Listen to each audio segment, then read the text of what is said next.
The morning sun burned softly through the mist as the rhythmic thump of boots echoed across the parade ground. Hundreds of young soldiers marched in perfect formation, their uniforms crisp, their eyes fixed forward. But then, as if time itself hesitated, a single figure appeared at the edge of the field. A frail old man in a faded uniform, his medals clinking faintly with each step. His gait was slow, deliberate, but it carried the weight of history. One by one, heads began to turn. The drill sergeant's voice died mid-command. Silence spread like a wave through the ranks until not a single boot dared move. Every man and woman on that ground seemed to sense it. This was not just a stranger. This was someone who had lived what they were only trained for. Colonel Arthur Hayes had not set foot on the parade ground in over 40 years. The last time he stood here, he was young, strong, and full of purpose. The echo of marching boots had once been the rhythm of his life, the sound of unity, pride, and fear all rolled into one. Now his steps were slow, uneven, and measured by the tapping of his cane. The years had bent his back, but not his spirit.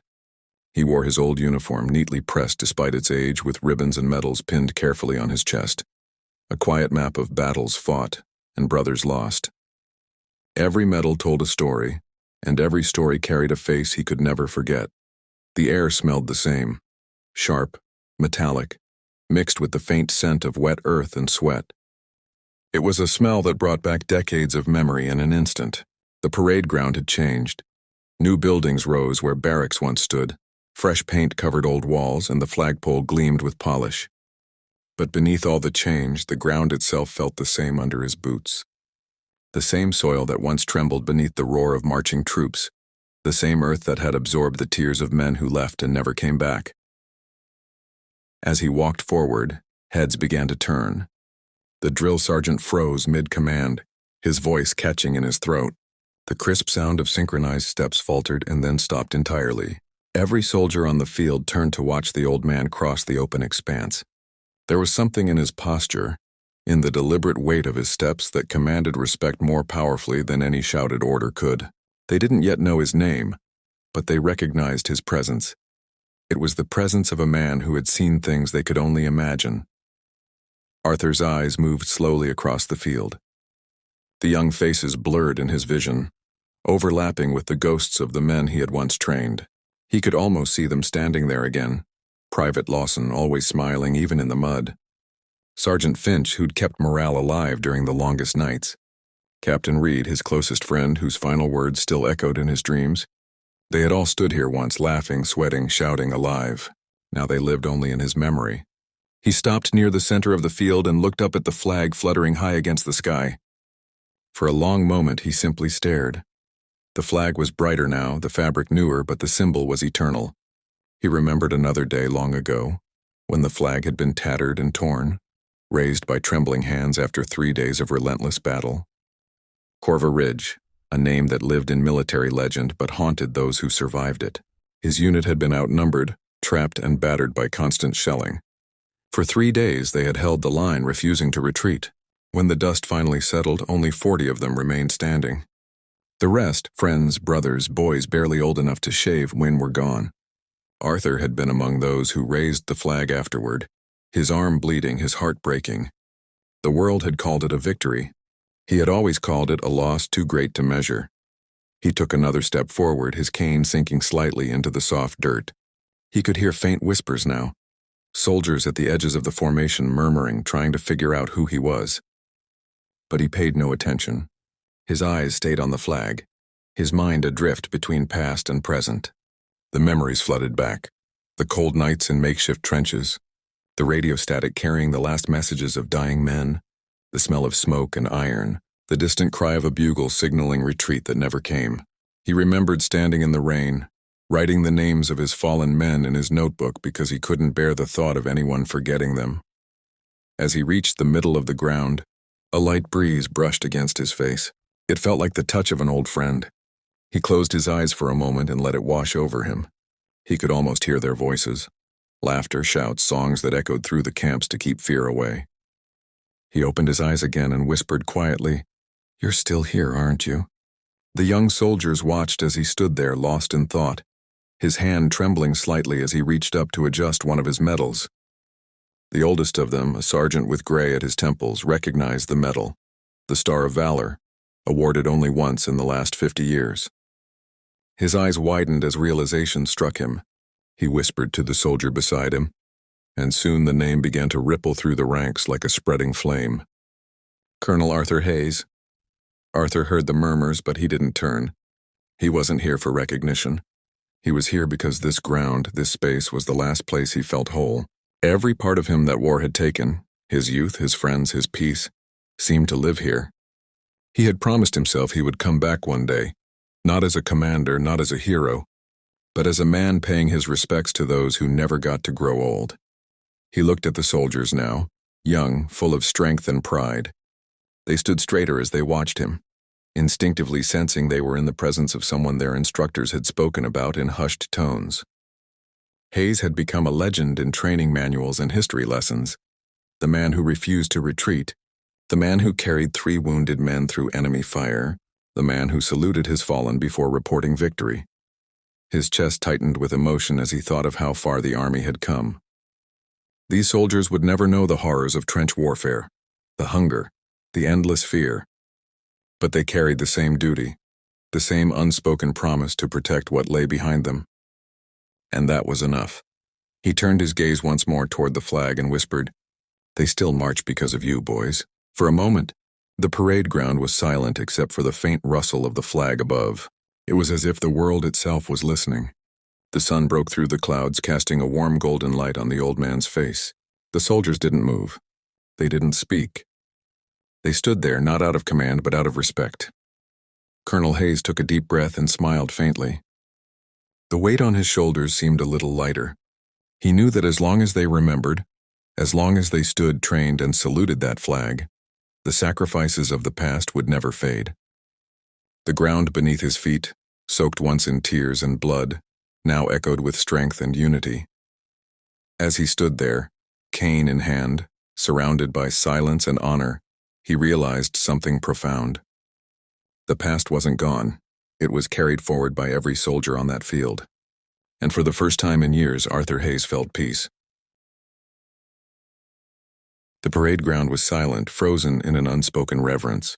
Colonel Arthur Hayes stood motionless at its center, the faint wind tugging at the hem of his old uniform. His gaze remained steady on the flagpole, but his mind drifted elsewhere.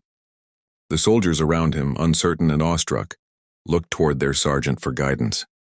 The sergeant, a man with broad shoulders and years of discipline carved into his voice, swallowed hard before finding the strength to speak. His voice, though firm, carried a note of respect that no training could teach.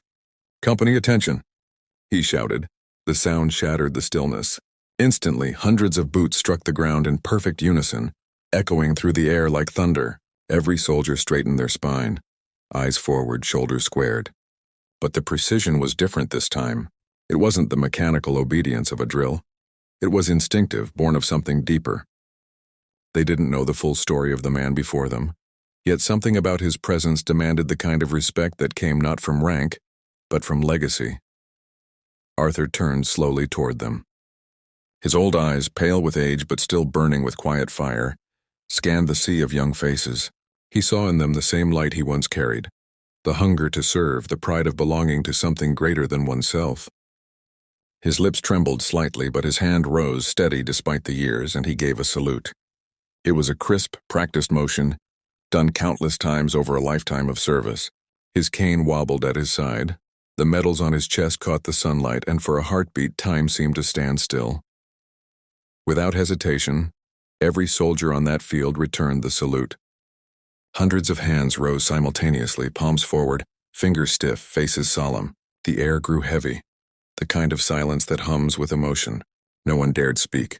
No one wanted to break the spell that had descended over the parade ground. For a long moment, there was only the sound of the flag flapping above and the soft rasp of the wind brushing against fabric. To the soldiers, it was an unfamiliar feeling, reverence that came not from command but from connection. To Arthur, it was something sacred. He had spent a lifetime saluting fallen men, their caskets draped in flags, their names carved into stone. He had saluted victory and defeat alike, but this moment was different. It wasn't a farewell, nor was it ceremony. It was something pure, The living saluting the past and the past returning the gesture. His throat tightened. He wanted to speak, but for a few seconds words refused to come. The weight of the moment pressed against his chest, as if all the years he'd carried were finally asking to be released. He lowered his salute slowly, his hand trembling as it fell to his side. His voice, when it came, was soft but carried across the field with unmistakable strength. "You stand where giants once stood," he said. "Never forget that." Every soldier heard it, clear and unfiltered. The sergeant's jaw tensed, his eyes flickering with emotion he hadn't expected to feel during a morning drill. A few soldiers, barely out of their teens, swallowed hard. Their pride mingled with something they couldn't quite name. Humility, maybe even guilt. Arthur took a step forward, the tap of his cane ringing faintly in the air. He stopped in front of the first row, just a few feet from the young recruits. He looked at each of them, faces bright with youth, uniforms perfectly fitted, eyes full of ambition. "You wear the same uniform," he said slowly, "but you haven't yet learned what it truly costs." No one dared to move. His words weren't a scolding. They carried no anger. They were simply truth, heavy, painful, and earned through the years. "The medals you hope to earn," he continued, his gaze lowering to his chest, "come with names you'll never forget. Faces you'll see when you close your eyes. The flag behind me, it isn't just fabric. It's a promise made in blood." The soldiers stood silently, each one absorbing his words in their own way. The sergeant took a small step forward, standing straighter than he ever had. "Sir," he said quietly, "you honor us by being here." Arthur gave a small, almost weary smile. "No," he said. "You honor those who never came back by being here. You keep them alive every time you march, every time you salute, every time you stand together." The sergeant nodded, his throat too tight to reply. Around them the silence grew heavier, but it wasn't awkward. It was full. Full of respect, memory, and a kind of spiritual weight that few ever experienced. Arthur took another step forward. His knees protested, but he ignored the pain. He reached into the inner pocket of his jacket and pulled out a small, worn notebook. Its cover cracked, its pages yellowed by time. The soldiers watched curiously as he held it in his shaking hand. "I used to write their names here," he said. "Every soldier I lost. Every man who didn't make it home. There are over 100 names in this book." He opened it and looked down at the faded ink. The pages trembled as the wind turned them gently. "I promised I'd bring this back here one day, back to where it all started." His voice cracked slightly, but he kept speaking. "They deserve to see what they fought for. They deserve to see all of you." The sergeant took a deep breath. "Sir," he said, his voice steady now, "with your permission, may we honor them with you?" Arthur looked up, his eyes shining. He nodded slowly. "Yes, Sergeant. Let's do that." The sergeant turned sharply toward his soldiers. "Company," he barked. "Present arms." The field erupted into motion. Rifles lifted in perfect unison, bayonets glinting in the sun, every man and woman saluting the invisible ranks of those who came before them. The sound was sharp, proud, and unbroken. The old colonel straightened as much as his age would allow, his chest rising high as he saluted one last time toward the open sky. The wind grew stronger, carrying with it the sound of rustling leaves and distant echoes that seemed to come from another time. Arthur could almost hear the voices again, laughter, shouts, the rhythm of boots on dirt. He could feel the presence of those he'd lost, standing beside him once more. For a fleeting moment, the line between past and present blurred completely. As the soldiers held their salute, Arthur whispered softly, "At ease, boys. They've got it from here." He lowered his hand, and the sergeant followed suit. "Order arms," he commanded, and the rifles lowered in perfect harmony. The salute ended, but the feeling lingered, heavy, sacred, unforgettable. Arthur's eyes shimmered as he looked at the soldiers before him. They reminded him of everything good he'd ever believed in: courage, unity, and the will to carry on. He took a shaky breath and whispered to himself, "Maybe the world's in good hands after all." He turned back toward the flag, standing taller than he had in years. The pain in his joints seemed to fade, replaced by the strength of memory. Around him, hundreds of young soldiers stood still, watching the man who had once led legends. None of them would ever forget this moment. In their hearts, they knew they hadn't just saluted an old man. They had saluted history itself. When the final echo of boots faded into silence, Colonel Arthur Hayes lowered his hand and stood quietly for a long moment. the weight of memory pressing gently against his chest. The sun was higher now, its golden light pouring over the parade ground, bathing everything in a solemn glow. The air felt still, reverent, as though even the breeze had stopped to listen. The soldiers remained frozen in formation, eyes forward but hearts fixed on the frail man before them. Every one of them could feel it. They were witnessing something rare, something that would be spoken of for years after they were gone. Arthur took a deep breath, the kind that feels like both a beginning and an ending. His voice, though old and rough, carried easily across the field. "When I was your age," he began slowly, "I thought a uniform made me invincible. I thought medals meant glory. But when the noise fades, when the smoke clears, you learn that this," he tapped his chest lightly, "isn't about pride. It's about the promise you make when you put it on, a promise to stand when no one else will." The soldiers listened in absolute silence. His words weren't rehearsed. They came from somewhere deep, somewhere raw. "You train for perfection," he said. "You learn to march, to aim, to fight. But there's one thing they can't teach you, what it costs. The first time you lose someone beside you, you understand that courage isn't running toward the fight. Courage is walking away afterward and still being able to live with what it took." The sergeant stepped closer now, his jaw set, his eyes wet, though he tried to hide it. "Sir," he said quietly, "you've given more than anyone here could imagine." Arthur smiled faintly, the wrinkles deepening around his eyes. "I gave what I had to give," he replied. "But so did they. Every man and woman who's ever fallen gave more than any of us could repay." He looked around the field again, his gaze softening. "That's why I came here today. Not for recognition. Not to tell stories. I came to remind you. Every march, every salute, every moment of silence, it means something. Don't let it become routine. Let it remind you who you serve and why." The sergeant nodded. Around them, a hush of emotion rippled through the ranks. One of the youngest recruits, barely 18, swallowed hard, his throat tightening as he blinked back tears. He had joined the service for adventure, for pride. But standing there watching the old man who had lived what he only imagined, the meaning of his uniform suddenly changed. Arthur's cane trembled slightly in his hand. He steadied himself and straightened his shoulders, though it took visible effort. "Once," he continued, "I had a platoon of 87 men. We went into the mountains to hold a ridge. By the third day, only 14 of us walked out." His voice faltered, but he pressed on. "They told us we were heroes. But all I could see were the faces of the 73 who never came home. I still see them every time I close my eyes." He paused. A few soldiers in the back lowered their eyes in quiet respect. The colonel's next words came softly, almost like a prayer. "You will carry ghosts one day, too. Every soldier does. The trick is not to let them break you. Let them guide you. Let them remind you of what you're fighting for." The silence stretched long and deep. A bird flew overhead, its shadow crossing the field for a brief second, then disappearing beyond the trees. The colonel's breathing was labored now, but his voice remained steady. "I'm proud of you," he said finally. "All of you. You don't even know me, but you stopped today out of respect. That tells me everything I need to know about the future of this army." The sergeant took a small step forward and spoke again, his tone low but resolute. "Sir, may we know your name?" Arthur looked at him for a moment as though deciding whether to answer. Then he smiled gently. "Hayes," he said. "Colonel Arthur Hayes, retired." The name rippled through the formation in murmurs that quickly turned to awe. They had heard it in training, in stories about the Battle of Corva Ridge, the man who had refused to surrender, the commander who had carried his wounded through enemy fire, the one who had written letters to every family of every man lost under his command. To see him now standing before them was something none of them could have imagined. The sergeant saluted sharply. "It's an honor, sir," he said, voice thick with emotion.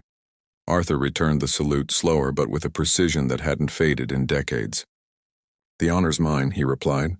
"Seeing all of you here, that's what I fought for." He let his hand fall and turned his eyes back to the flag fluttering above. For a long while he just stood there watching it dance in the wind. Memories flickered behind his eyes. Men laughing around campfires, the sound of radio chatter in the dead of night, the final farewell he'd whispered to his best friend before the dawn of battle. All of it, the noise, the fear, the loss, it all felt distant now, softened by time. He turned to leave. His cane tapped against the ground with each slow, deliberate step. The soldiers remained still, not daring to move. Even the sergeant, who had commanded hundreds of drills, could not bring himself to speak. There was something sacred in the way the old man moved, not frailty, but finality. As Arthur neared the edge of the field, he paused and looked back over his shoulder. The sight filled his eyes.